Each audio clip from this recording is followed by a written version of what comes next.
Hello, this is Joe Pryor of the Virtual Real Estate Team, and I do a lot of Oklahoma investments. We sell a lot of property in Oklahoma City and Tulsa to investors all over the United States and the world.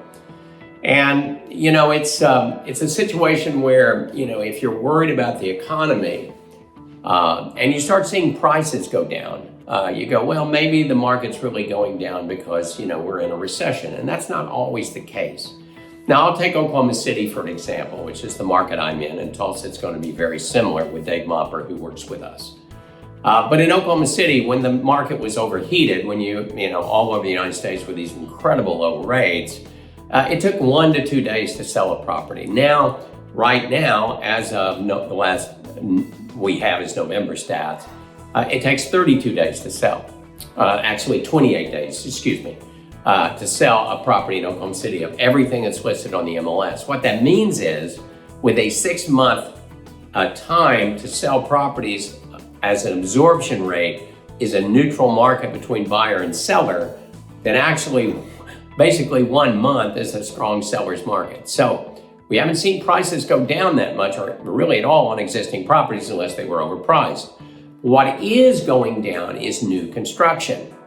And there's a reason for this other than the economy, although I guess it really is the economy, because the biggest reason that we got deals going on right now with builders is because of material cost reductions and also labor.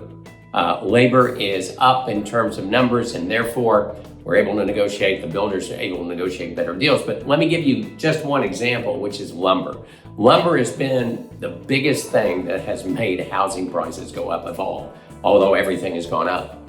At one time, and I kind of think we were kind of getting gouged. I think it wasn't just the supply chain. But at one point, lumber went up over $1,600 a board foot. That's like from $400 a board foot before the pandemic hit to over $1,600, 4 times the amount that lumber was. Now lumber, at the last time I checked, was about $440 a board foot, a dramatic reduction. And what builders are doing on this, on beadboard, on sheetrock, on concrete, on brick, on everything that goes into a home, they're able to build a house for less right now. Now, what they're doing is reducing their prices. Well, you ask the question, why shouldn't they keep their prices to make more money? Because I'll give you a simple example. I used to be in the retail electronic business many years ago before I got into the real estate. I did that for 16 years. So I was a high-end specialty, the crazy stuff. And I made a 40% profit, and I turned my inventory over 4 times per year. So in other words, if you do a return on investment analysis, I'm making 160% on my money by those inventory turns. My competitor, my main competitor, was only making 20% profit, but they were turning their inventory over 10 times. So that's a 200% return on your money. Understand that the more properties that builders sell, the more money they make, especially if they go to the bank. Now, a company like D.R. Horton, they can lower prices just because they're cash rich, because they're on Wall Street. All the other builders that we deal with have got to get their money from a bank. If they can lower the price and sell something quicker, they pay less interest to the bank.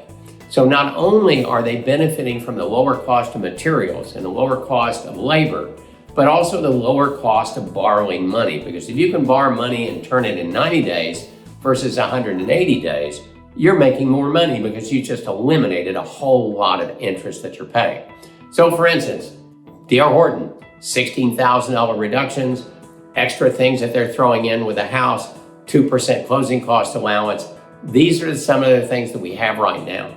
Our economy is good here. It's not because of recession. It's because of these factors. So it makes it an excellent time to buy a brand new home as an investment property.